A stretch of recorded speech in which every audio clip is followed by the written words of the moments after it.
পুজোর সময় অনেকেই বেড়াতে যান। পুজোর মরশুমে পাহাড় থেকে সমুদ্র সব জায়গাতেই বাঙালি পর্যটকদের ভিড় লেগে থাকে। ঘুরতে যাওয়ার তালিকা থেকে বাদ পড়েন না টলি তারকারাও। এবারের পুজোয় উত্তরবঙ্গে বেড়াতে গিয়ে চরম বিপাকে পড়েছেন অভিনেত্রী মানসী সেনগুপ্ত। প্রবল বৃষ্টিতে বিপর্যস্ত হয়ে পড়েছে উত্তরবঙ্গের বিস্তীর্ণ অঞ্চল। ধসে ভেঙে গিয়েছে সড়কপথ, ভেঙে পড়েছে ব্রিজ এবং সমতল এলাকাতেও দেখা দিয়েছে বন্যার আশঙ্কা। পাহাড় জুড়ে ভয়াবহ প্রাকৃতিক তাণ্ডব। এই বিপর্যস্ত অবস্থার মধ্যেই পরিবার সহ পাহাড়ে আটকে পড়েছেন অভিনেত্রী মানসী সেনগুপ্ত। কিছুদিন আগেই জানা গিয়েছিল মানসী তার ছেলে, মেয়ে এবং বোনেদের নিয়ে উত্তরবঙ্গে বেড়াতে গিয়েছেন।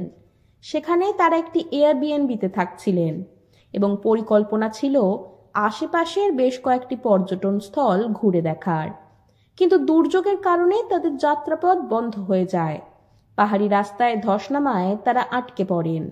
সেই অভিজ্ঞতার ভিডিও তিনি নিজেই শেয়ার করেন সোশ্যাল মিডিয়ায়। রবিবার অভিনেত্রী একটি ভিডিও পোস্ট করেন যেখানে দেখা যায় তারা তাগদা যাওয়ার পথে রয়েছেন, কিন্তু আচমকাই ধসে বন্ধ হয়ে গিয়েছে পুরো রাস্তা। চারিদিকে মাটি পাথরে ভর্তি হয়ে গিয়েছে।